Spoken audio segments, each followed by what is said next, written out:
The world around me dissolved like dust blown into a cold wind. The vibration pulling me this time wasn't sharp, like the clash of armies, nor warm like a burning empire. It was slow and icy, like invisible fingers trailing across my fur with grim intention. When my eyes opened, the first thing that struck me wasn't what I saw, but what I smelled. The air was heavy, thick, saturated with a sickly sweet scent that carried decay. Death had a smell, stronger here than anywhere I'd ever been. I stood in a narrow medieval street, squeezed tightly between wooden houses darkened by age. Windows were boarded shut, doors locked with chains and makeshift beams. Curtains fluttered not with wind, but with fearful hands hidden inside.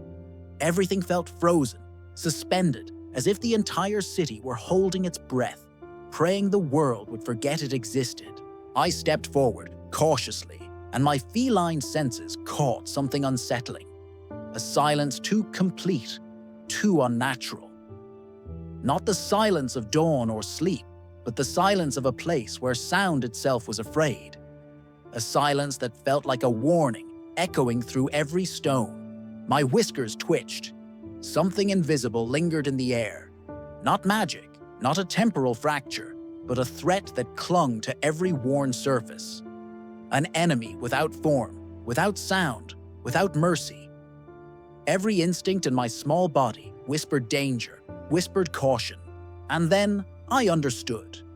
The cold vibration, the suffocating quiet, the stench that clung to every corner.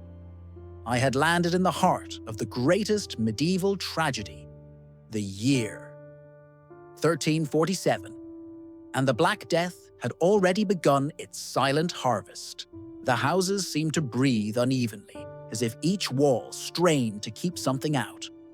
I saw white chalk marks smeared across doors, desperate symbols meant to fend off the sickness, as though a line of powder could stop something that traveled on the wind. A man sprinted past me, clutching a cloth over his face.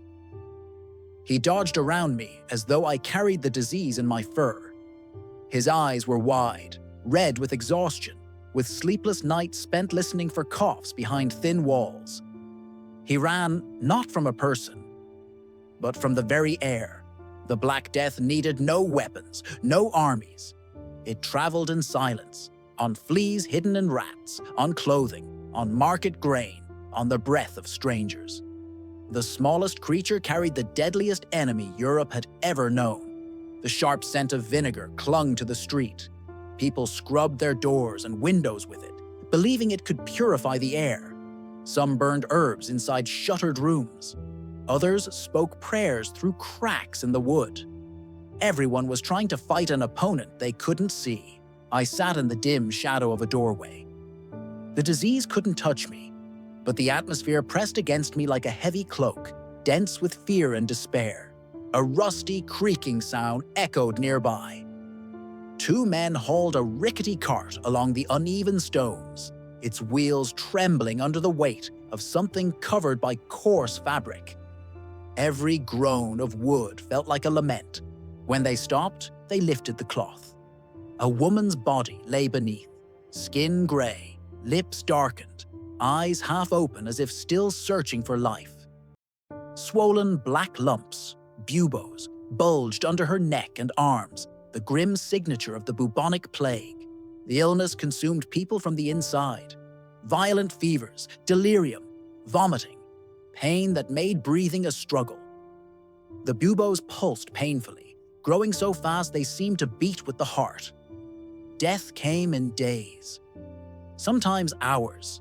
The men handled her with unnatural care, not out of tenderness, but out of terror. Contact was feared. Even proximity felt dangerous.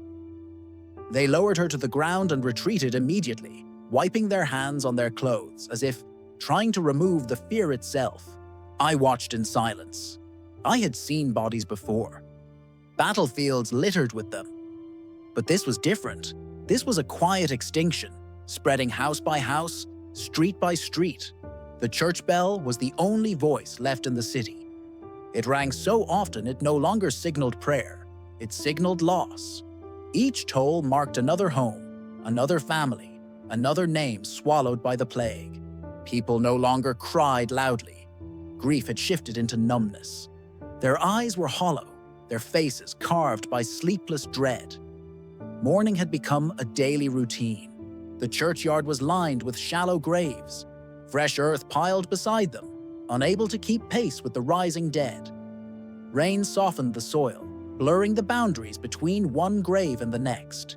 A priest shuffled past me, his robes dirty, his gait unsteady. His eyes didn't shine with faith, they flickered with exhaustion.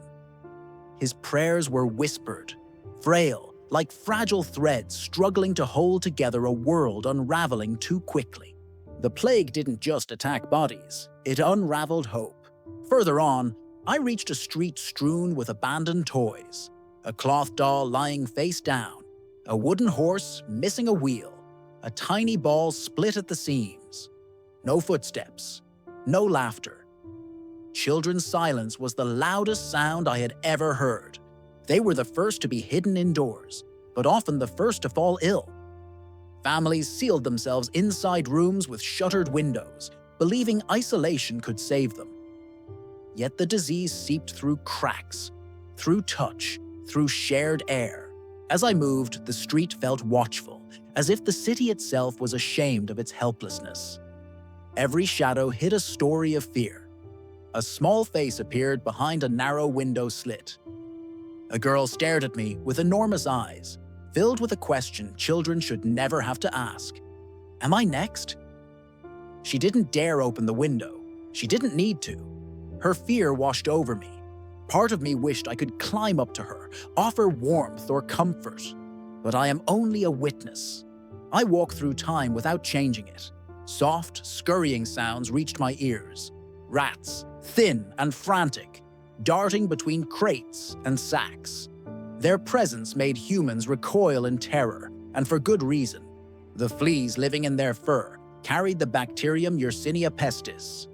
Tiny creatures, invisible to the eye, yet powerful enough to reshape the world. One bite could seal a fate. I watched one rat climb a burlap sack filled with grain. That single action could doom an entire household.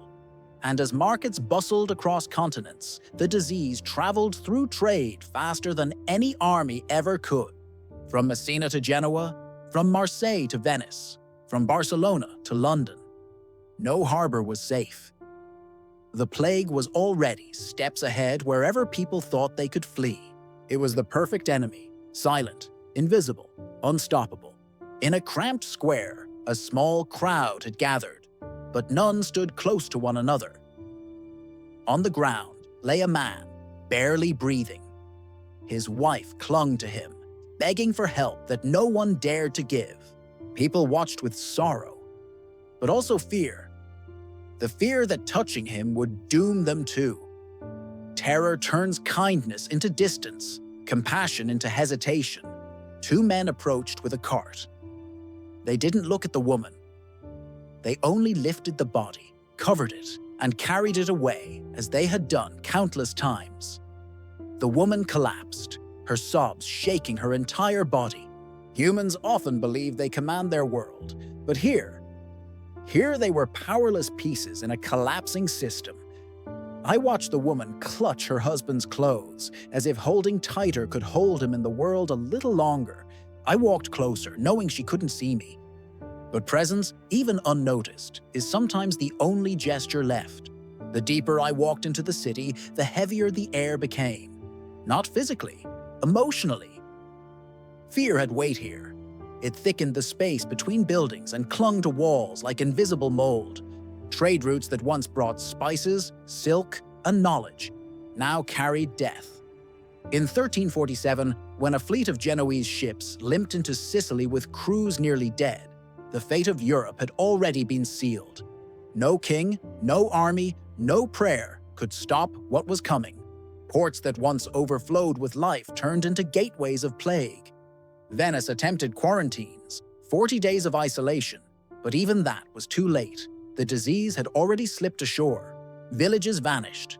Travelers wrote of towns found empty, with tables still set. fires still burning, as if their inhabitants had evaporated. Fear rarely gives people time to say goodbye. My paws echoed softly on the stones. Each step felt like walking through the memory of a world cracking apart in slow motion. The vibration of time strengthened with every step. The air became cooler, the mist thicker. My fur bristled, not from fear but from recognition. I had felt this before, the world loosening around its edges. Walls trembled. The street flickered, as if history itself were struggling to keep its shape. The plague-stricken world began to peel away, replaced by shimmering gold at the center of the mist. A warmth touched me, gentle yet ancient. Not the warmth of life, but the warmth of knowledge. Something precious, something irreplaceable, something humanity was about to lose forever. The pull of time seized me. The darkened streets dissolved. And before the light swallowed me whole, I realized where I was headed next. A place where fire would not consume bodies, but ideas. The great library of Alexandria was calling.